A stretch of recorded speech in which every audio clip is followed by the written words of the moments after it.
নমস্কাৰ সকলোকে স্বাগতম জনাইছো চেনেলটোৰ আকৌ এটা নতুন ভিডিঅ'লৈ সো আমি লাষ্ট 12 মান্থস কারেন্ট এফেয়াৰ্সৰ টপ 1000 এমসিকিউৰ যেটো সিৰিজ ডিসকাস কৰি আছিলো এই সিৰিজটোৰ পাৰ্ট 7 আজি লৈ আহিছো ইয়াৰ আগৰ 6টা পাৰ্ট যদি আপোনালোকে চোৱা নাই তেনেহলে ডেসক্ৰিপচনত প্লেলিষ্টৰ লিংকটো দিয়া আছে কাৰেন্ট এফেয়াৰ্স 2025 বুলি তাতে ক্লিক কৰি আগৰ পাৰ্ট কেইটা আপোনালোকে চাই ল'ব পাৰে জানুৱাৰীৰ পৰা ডিসেম্বৰ মাহলৈকে ইয়াৰ লগতে আপোনালোকে যদি আমাৰ চেনেলটোৰ লাষ্ট 12 মান্থস কাৰেন্ট এফেয়াৰ্স কিনে ল'ব বিচাৰে 2025 চনৰ তো এই বুকলেটখন বনোৱা হৈছে 2300ৰ অধিক এমসিকিউ অলৰেডি ইনক্লুড কৰা হৈছে জানুৱাৰীৰ পৰা ডিসেম্বৰ মাহলৈকে মান্থলি বিলাকটো পাবই লগতে এই টপিক বিলাকো পাব 38 national games of Assam budget গোটেইবিলাক টপিক ইয়াতে থকা গোটেইবিলাক টপিক পাব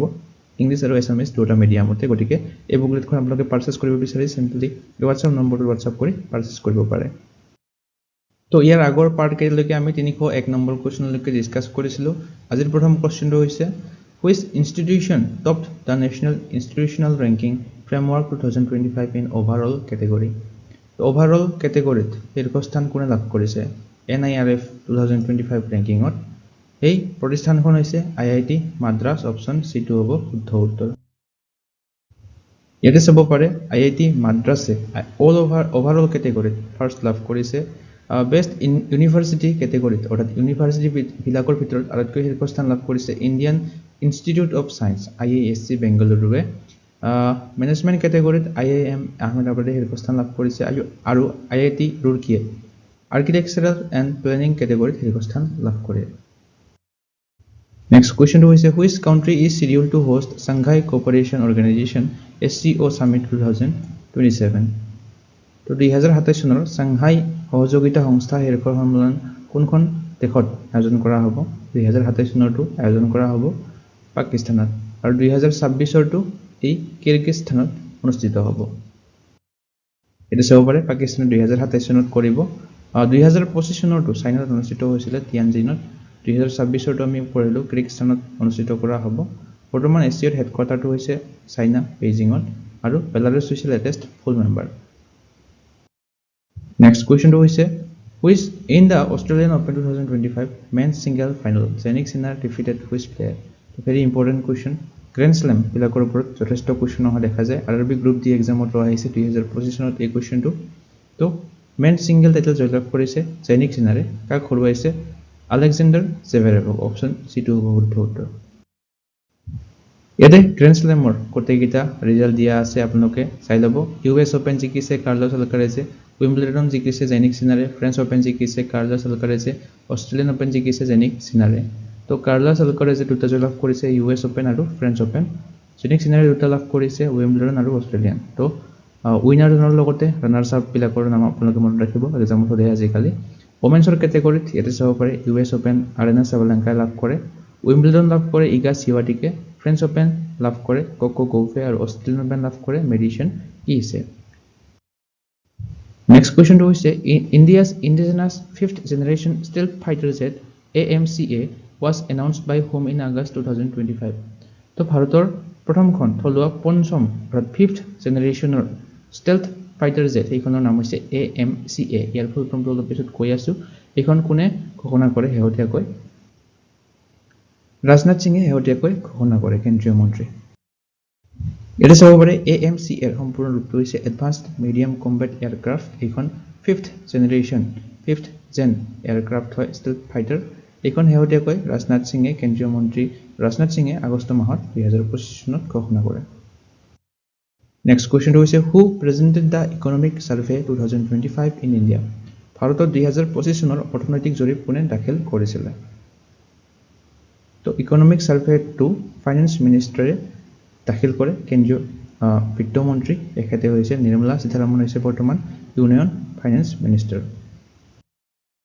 এটা চাব পাৰে জানুৱাৰী 31 তাৰিখে এই ইকোনমিক সাৰ্ভে 2025 খন প্ৰেজেন্ট কৰা হয় নেক্সট কোৱেশ্চনটো হৈছে who has been appointed as India's new ambassador to south Korea দক্ষিণ কোৰিয়াত ভাৰতৰ নতুন ৰাষ্ট্ৰদূত হিচাপে কাক নিযুক্তি দিয়া হয় ভাৰতৰ নতুন ৰাষ্ট্ৰদূত হিচাপে নিযুক্তি দিয়া হয় গৌৰাং লাল দাসক অপচন D2 হ'ব শুদ্ধ উত্তৰ ইয়াৰ লগতে ডক্টৰ দীপক মিত্তালক UAE ভাৰতৰ এম্বেছাডৰ হিচাপে নিযুক্তি দিয়া হৈছে লগতে কানাডাৰ হাই কমিশনাৰ হিচাপে নিযুক্তি দিছে দীনেশ কে পাটনায়কক আন দুজন নাম আপোনালোকে মনত ৰাখিব গৌৰাংলাল দাসৰ লগতে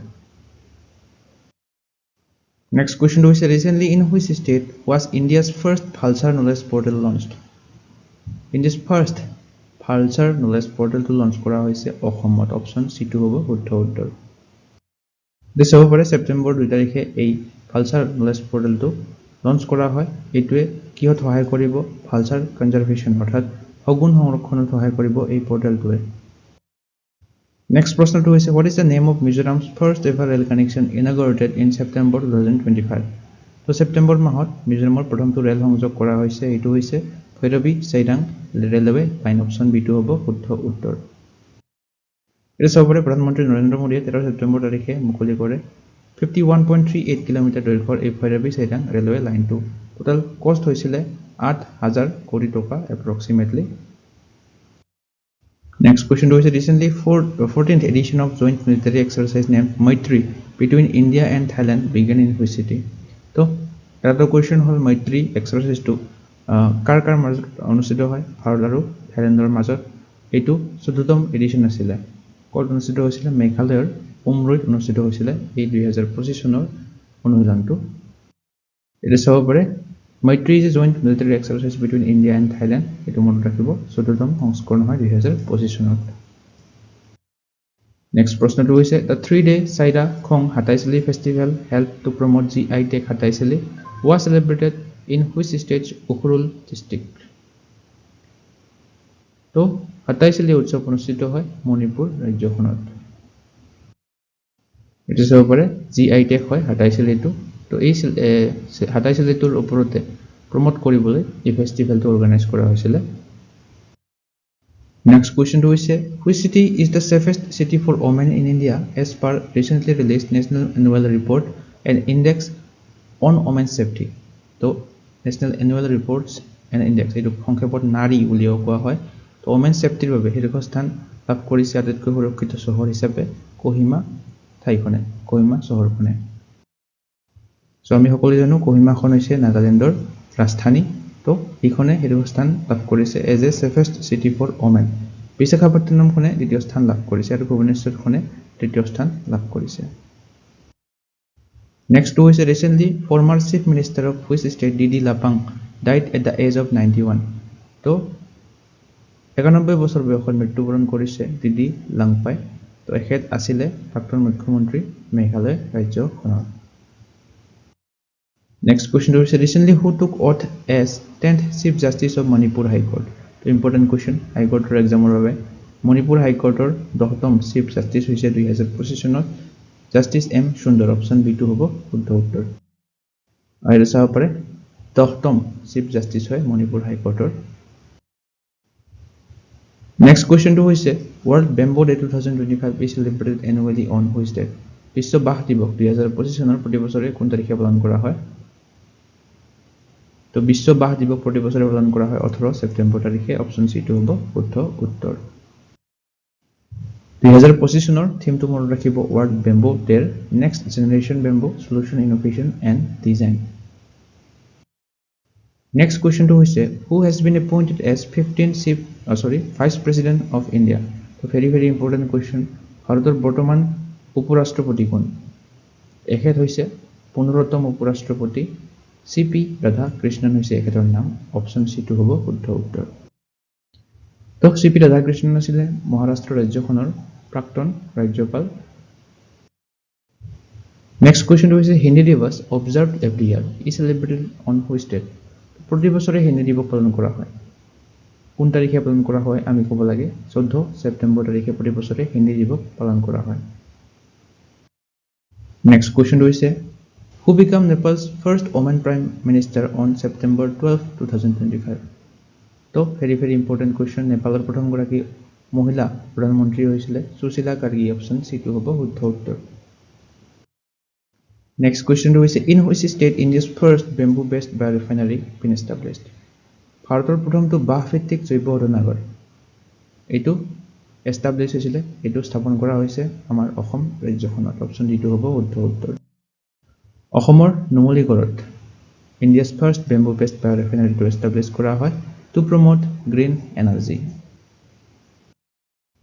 Next question is recently who has appointed as chairman of the National Stock Exchange? তো NSE National Stock Exchange বৰ্তমান চেয়াৰমেন গৰাকীৰ নাম হৈছে শ্ৰীনিবাস ইংতি অপশন ডি টু হ'ব শুদ্ধ উত্তৰ তেখেতে ৰিটায়াৰ্ড IAS অফিচাৰ হয় এজন তো শ্ৰীনিবাস ইংতি হৈছে বৰ্তমান চেয়াৰমেন ইয়াৰ লগতে নেশ্যনেল ষ্টক এক্সচেঞ্জ এষ্টাব্লিছ হৈছিলে 1992 আৰু ইয়াৰ হেডকোৱাৰ্টাৰটো মনত ৰাখিব মুম্বাইত অৱস্থিত Next question is recently who has been posthumously honored with PV Narasimha Rao Memorial Award for Economics in September? PV Narasimha Rao Memorial Award 2025 চনটো প্ৰদান কৰা হৈছে মৰণোত্তৰভাৱে ডক্টৰ মনমোহন সিংহক অপশন সি টো হ'ব শুদ্ধ উত্তৰ Next question হৈছে International Literacy Day 2025 is celebrated on which date? আন্তঃৰাষ্ট্ৰীয় সাক্ষৰতা দিৱস Important question Literacy Day কেতিয়া পালন কৰা হয় প্ৰতি বছৰে 8 সেপ্টেম্বৰ তাৰিখে প্ৰতি বছৰে আন্তঃৰাষ্ট্ৰীয় সাক্ষৰতা দিৱস পালন কৰা হয় এই বছৰৰ থিমটো আছিল 2025 চনৰ প্ৰমোটিং লিটাৰেসি ইন দা ডিজিটাল এৰা নেক্সট কোৱেশ্চন হৈছে recently Adani power and which countries power generation company truck green power corporation limited signed N agreement তো আদানি পাৱাৰে হেহতিয়াকৈ ভুটান দেশখনৰ লগত এটা এগ্ৰিমেন্ট সাইন কৰিছে বিদ্যুৎ উৎপাদন কৰিবলৈ এৰিছাও পাৰে বৰ্তমান ভুটানৰ প্ৰাইম মিনিষ্টাৰ গৰাকীৰ নাম মনত ৰাখিব শেৰিং টপগে নেক্সট প্ৰশ্নটো হৈছে in which state will India's first sunrise festival to be organised ভাৰতৰ প্ৰথমটো সূৰ্যোদয় উৎসৱ সানৰাইজ ফেষ্টিভেল এইটো অনুষ্ঠিত কৰা হ'ব অৰুণাচল প্ৰদেশ ৰাজ্যখনত এৰিছাও পাৰে অৰুণাচল প্ৰদেশৰ ডং গাঁওখনত অনুষ্ঠিত হ'ব ডিসেম্বৰ 29 তাৰিখৰ পৰা জানুৱাৰী 2 তাৰিখলৈকে Next question is recently who launched Gyan Bharatam portal to digitize and preserve manuscript তো পাণ্ডুলিপি সমূহ ডিজিটালাইজ আৰু সংৰক্ষণ কৰিবৰ বাবে কোনে জ্ঞান ভাৰতম পৰ্টেলটো মুকলি কৰিছে হেহতিয়াকৈ তো কোৱেশ্চনটো এনেকৈ নাহে আমাক সুধিব পাৰে যে হেহতিয়াকৈ কোনটো পৰ্টেল মুকলি কৰা হৈছিল পৰ্টেলটোৰ নাম কি পাণ্ডুলিপি সমূহ ডিজিটালাইজ আৰু সংৰক্ষণ কৰাৰ বাবে যেটো পৰ্টেল মুকলি কৰিছিল সেইটো হৈছে জ্ঞান ভাৰতম পৰ্টেল এইটো লঞ্চ কৰিছে প্ৰধানমন্ত্ৰী নৰেন্দ্ৰ মোদীয়ে 12 সেপ্টেম্বৰ তাৰিখে নতুন দিল্লীত এইটো লঞ্চ কৰে Next question is what is the name of India's high resolution weather forecasting system launched in May 2025 Group D exam ahi goise RRB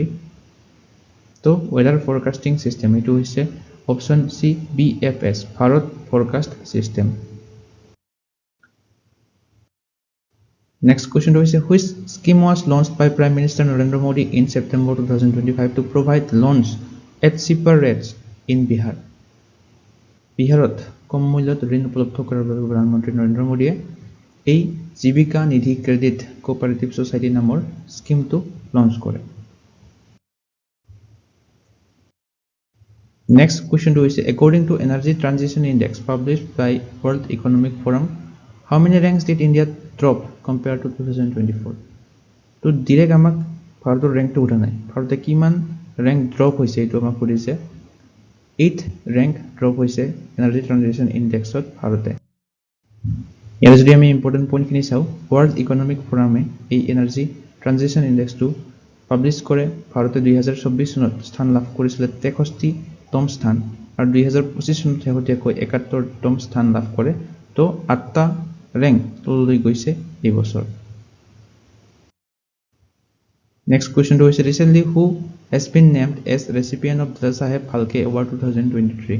তো 2025 চনত হেহতিয়াকৈ 2023 চনৰ বাবে যেটো Dada Saheb Phalke Award আছে এটো ঘোষণা কৰিছিল বা মনোনীত কৰা হৈছিল এখেতে লাভ কৰিছে এখেতৰ নাম হৈছে মোহন লাল এখেতে গৰাকী মালায়ালাম এক্টৰ হয় এটা চাব পাৰে মোহন লালে অলৰেডি পদ্মশ্ৰী এৱাৰ্ড লাভ কৰিছিল 2001 চনত পদ্মভূষণ লাভ কৰিছে 2019 চনত আৰু 2022 চনত যেটো Dada Saheb Phalke বঁটা আছিল এটো লাভ কৰিছে মিথুন চক্ৰৱৰ্তী তো হেহতিয়াকৈ 2023 চনৰ ঘোষণা কৰিছে মোহন লালে লাভ কৰিছে আৰু এটো হাইয়েষ্ট অনাৰ হয় ইন সিনেমা Next প্ৰশ্নটো হৈছে who has received the lifetime achievement award under the National Geoscience Award 2024 ৰাষ্ট্ৰীয় ভূবিজ্ঞান বঁটা ইয়াৰ বাবে জীৱনজোৰা কৃতিত্ব বঁটা লাভ কৰে হেহতিয়াকৈ প্ৰফেসৰ শ্যাম সুন্দৰ ৰায় Next question to who became the first Indian to be honored with the International Water Award? আন্তৰ্জাতিক জল বঁটা 2025 চনত লাভ কৰে এখেতৰ নাম হৈছে হিমাংশু কুলকৰ্ণী ডক্টৰ হিমাংশু কুলকৰ্ণী এটা চাব পাৰে Himanshu কুলকৰ্ণী the first person from India to receive International Water Award আৰু এইটো এৱাৰ্ড কোনে প্ৰদান কৰে ইউনিভাৰ্চিটি অফ ওকলাহোমা এই এৱাৰ্ডটো প্ৰদান কৰে Next question is what is the rank of India in Global Digital Nomad Report 2025? Global Digital Nomad Report 2025 ভাৰতৰ স্থান হৈছে 38 অৰ্থাৎ 38তম স্থান লাভ কৰিছে ভাৰতে প্ৰথম স্থান লাভ কৰিছে স্পেইন দেশখনে এটো মনত ৰাখিব Next question is on which date World Tourism Day 2025 celebrated? বিশ্ব পৰ্যটন দিৱস কেতিয়া পালন কৰা হয় প্ৰতি বছৰে 2025 চনত শেহতীয়াকৈ 27 ছেপ্টেম্বৰ তাৰিখে World Tourism Day পালন কৰা হয় এই বছৰৰ থিমটো মনত ৰাখিব আপোনালোকে Tourism and Sustainable Transformation Next প্ৰশ্নটো হৈছে who has recently been appointed as the president of BCCI Board of Control for Cricket in India বৰ্তমান ভাৰতীয় ক্ৰিকেট নিয়ন্ত্ৰণ বৰ্ডৰ সভাপতি এখেতৰ নাম হৈছে মিথুন মানহাস অপচন সি টো হ'ব শুদ্ধ উত্তৰ এটো চাব পাৰে ইয়াৰে আগৰ যিজন প্ৰেসিডেন্ট আছিল তেখেতৰ নাম আছিল ৰজাৰ বিন্নি বৰ্তমান হৈছে মিথুন মানহাস BCCI কেতিয়া এস্টাবলিশ হৈছিল 1928 ত হেডকোৱাৰ্টাৰটো ক'ত আছে মুম্বাইত আছে আৰু এটো ইম্পৰ্টেন্ট মনত ৰাখিব বৰ্তমান ICC চেয়াৰম্যান গৰাকীৰ নাম হৈছে জয় শাহ Next question is who has been conferred with Lata Mangeshkar Award for the year 2024 2025 চনত 2024 চনৰটো ঘোষণা কৰিছে বা প্ৰদান কৰিছে 2024 চনত লতা মংগেশকাৰ বঁটাটো লাভ কৰে সোনু নিগমে অপচন বি টো হ'ব শুদ্ধ উত্তৰ Next question is exercise ZEPET is being held in which country তো exercise ZEPET নামৰ অনুশীলনটো 2025 চনত অনুষ্ঠিত হয় ৰাছিয়া দেশখনত Next question is which state hosted 10th Ayurveda Day on September 23rd 2025 2025 চনৰ 23 ছেপ্টেম্বৰত দশম আয়ুৰ্বেদ দিৱস আয়োজন কৰা হৈছিল গোৱাত আয়োজন কৰা হৈছিল এটা সবৰে 2025 চনৰ এটো 10তম আয়ুৰ্বেদ ডে আছিল এই বছৰৰ থিমটো আপোনালোকে মনত ৰাখিব Ayurveda day Ayurveda for people and planet Next question is which ministry launched Adi Sanskriti, the world's first digital tribal university? Question to এনেকৈ নাহে আমাক সুধিব পাৰে যে বিশ্বৰ প্ৰথমখন ডিজিটেল জনজাতীয় বিশ্ববিদ্যালয় এইখনৰ নাম কি আমি ক'ব লাগিব আদি সংস্কৃতি এইখন কোনটো মন্ত্ৰালয়ে শুভাৰম্ভ কৰে ministry of tribal affairs option B টো হ'ব শুদ্ধ উত্তৰ Next question is which city topped the list of million plus city population in Swachh Vayu Survekshan 2025 Swachh Vayu Survekshan 2025 to million plus সিটি জনসংখ্যাৰ তালিকাত স্থান লাভ কৰে মধ্যপ্ৰদেশৰ ইন্দোৰ চহৰখনে অপচন বি টো হ'ব শুদ্ধ উত্তৰ এটা চাব পাৰে 3 পৰা 10 লাখ কেটেগৰীত অমৰাৱতী চহৰখনে স্থান লাভ কৰে 3 লাখৰ তলৰ জনসংখ্যা থকা চহৰৰ কেটেগৰীত এই দেৱাস নামৰ চহৰখনে স্থান লাভ কৰে Next question is which state government has created world's first ceramic waste park named Anokhi Dunia নামৰ বিশ্বৰ প্ৰথমখন ceramic আৱৰ্জনা উদ্যান সৃষ্টি কৰিছিল উত্তৰ প্ৰদেশ ৰাজ্য চৰকাৰে Next question is which city has recently been recognized as Ramsar wetland city কোনখন চহৰক ৰামসাৰ জলাভূমি চহৰ হিচাপে স্বীকৃতি দিয়া হৈছিল হেহতিয়াকৈ উদয়পুৰ চহৰখনক ৰামসাৰ জলাভূমি চহৰ হিচাপে স্বীকৃতি দিয়া হৈছিল 2025 চনত Next question is where was the Securing Our Future Summit held on March 2, 2025 Securing Our Future Summit মাৰ্চত অনুষ্ঠিত হৈছিল আৰবি গ্ৰুপ ডি এক্সামত আহিছে এই কোৱেশ্চনটো এই সামিটটো অনুষ্ঠিত হৈছিল লণ্ডনত Next question is which company was approved by IRDAI as India's first private re-insurance company ভাৰতৰ প্ৰথমটো ব্যক্তিগত পুনৰ্বীমা কোম্পানী এটো লাভ কৰিছে ভেলিওনিক্স পুনৰ্বীমা অৰ্থাৎ ভেলিওনিক্স ৰি-ইনস্যুৰেন্স কোম্পানীটোৱে এটো চাব পাৰে Next question is who was chosen as Sports Woman of the Year at the 2025 Laureus world sport award তো sports women of the year আমাক সুধিছে তো এই এৱাৰ্ডটো লাভ কৰিছে সিমন বাইলছ অপশ্যন ডি টো হ'ব শুদ্ধ উত্তৰ মহিলাৰ ক্ষেত্ৰত সিমন বাইলছে লাভ কৰে আৰু মেন্সৰ কেটেগৰীত কোনে লাভ কৰে আৰ্মাণ্ডো ডুপ্লান্টিছে লাভ কৰে ডুপ্লান্টিছ এইটো মনত ৰাখিব Next question to is what is the theme of International Anti-Corruption Day 2024? 2024 চনৰ আন্তঃৰাষ্ট্ৰীয় দুৰ্নীতি বিৰোধী দিৱস বিষয়বস্তুটো কি আছিল? Uniting with Youth Against Corruption, Shaping Tomorrow's Integrity. Option C টো হ'ব উত্তৰ। এটো চাব পাৰে। Next question to is who has been chosen as Times Kid of the Year 2025 by the world famous Times Magazine? বিশ্ববিখ্যাত টাইমছ আলোচনীয়ে Times kid of the year 2025 চনটো প্ৰদান কৰে এখেতৰ নাম হৈছে তেজস্বী মনোজ অপশ্যন চি টো হ'ব শুদ্ধ উত্তৰ আৰু এখেতক কিয় প্ৰদান কৰা হয় এই এৱাৰ্ডটো এখেতে এটা চিল্ড সিনিয়ৰ নামৰ এটা ৱেবছাইট ডেভেলপ কৰিছিল যিটোৱে কাক হেল্প কৰিব সিনিয়ৰ সিটিজেন বিলাকক হেল্প কৰিব অনলাইন ফ্ৰডৰ পৰা ৰক্ষা পাব এই ৱেবছাইটটোৰ জৰিয়তে Next question is Global Innovation Index 2025 released by WIPO. So, এইটো ভাৰতৰ rank কিমান ইয়াতে এই ইনডেক্সটো Global Innovation Index টো ভাৰতৰ rank হৈছে 38তম অপচন বি টো হ'ব শুদ্ধ উত্তৰ শীৰ্ষ স্থান সুইজাৰল্যান্ড দেশখনে লাভ কৰে দ্বিতীয় স্থান সুইডেন তৃতীয় স্থান ইউনাইটেড ষ্টেট WIPO ৰ সম্পূৰ্ণ ৰূপটো মনত ৰাখিব World Intellectual Property Organization Next question to is which first Indian organization received the Ramon Magsaysay Award 2025? কোনটো ভাৰতীয় সংস্থাই ৰেমন মেগাছেছে বঁটা লাভ কৰে 2025 চনৰ প্ৰথমবাৰৰ বাবে কোনো এটা ভাৰতীয় সংস্থাই লাভ কৰে এই এডুকেট গাৰ্লছ নামৰ এই সংস্থাটোৱে লাভ কৰে 2025 চনৰ ৰেমন মেগাছেছে এৱাৰ্ডটো এটো সবৰে এই এৱাৰ্ডটোক এছিয়াছ নোবেল প্ৰাইজ বুলিও কোৱা হয় এডুকেট গাৰ্লছ এই সংস্থাটো হৈছে ইণ্ডিয়াছ ফাৰ্ষ্ট ইণ্ডিয়ান অৰ্গেনাইজেশ্যন যে এই এৱাৰ্ডটো লাভ কৰে এডুকেট গাৰ্লছৰ ফাউণ্ডাৰজনৰ নাম মনত ৰাখিব সাফিনা হুছেইন ইয়াৰ লগতে আৰু দুজনে লাভ কৰে ৰেমন মেগাছেছে এৱাৰ্ডটো সাহিনা আলী মালদ্বীপৰ হয় তেখেত লেভিনো ফিলিপাইনছৰ হয় তেখেত Next question is what is the rank of India in 90th edition of Global Peace Index 2025? বিশ্ব শান্তি সূচকত ভাৰতৰ স্থান হৈছে 115তম অপচন সি টো হ'ব শুদ্ধ উত্তৰ শীৰ্ষ স্থান লাভ কৰিছে আইচল্যান্ড দেশখনে